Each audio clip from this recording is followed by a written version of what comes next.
राम. राम राम. तुम्ही आता गजकाराला निघायला आलात हा ह्या भायाला गजकारण हो ना ना. तर अगोदर कोणाला नेलं आमच्या चुलत्याला नेलतं.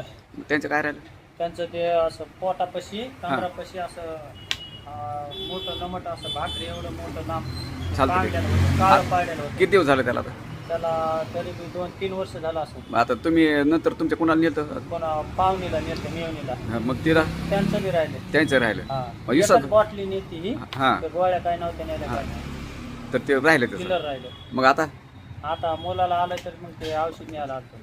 मग चांगला रिझल्ट आहे का हा चांगला मग गजकाराला यायलाच पाहिजे ना हा आपला 1500 रुपयात बसतो कोर्स सगळा तर आता मार्केटमध्ये आपल्याला गिरायक सांगत येत किंवा आम्ही ह्याच्या खवळ्या खाल्ल्या त्याच्या खाल्ल्या परत येतं आहे अमुक तर असे खूप आपल्याकडे मी नाही सांगत आपल्याकडे तुमच्यासारखी येऊन सांगत आम्ही ह्याच्या गोळ्या खाल्ल्या त्याच्या खाल्ल्या त्याचे केले याला गावातल्या डॉक्टरला दाखल होतो ना त्याला 1500 रुपयाचा कोर्स केला. हां तरी तरी नाही राहिलं तर मग आपल्याकडं तुम्ही आज आलात तुम्हाला कशामुळे आलात तुम्ही रिझल्ट Result म्हणून. ध्यानात बसलं नाही हा. येईन म्हणलं पण ते मग ते 1500 फुकट गेले ना आता म्हणजे काय होतं आहे आपली सिस्टम काय होतं आपली डिटॉक्सिफाय ना ती पूर्ण बॉडी क्लिअर करते जिथं ते उगम पावते किंवा रक्तातला दोष असन कशातला असन ते दोष सगळा दोष दूर करतं आणि मलम त्याचं पुढं काम करतं तर अशा पद्धतीने आपले रिझल्ट आहेत गजकारणासाठी जबरदस्त रिझल्ट आहेत तर असेल कोणी तर लय बेजार होऊ नका सरळ इथं यायचं शिंदे माऊली बीड धन्यवाद.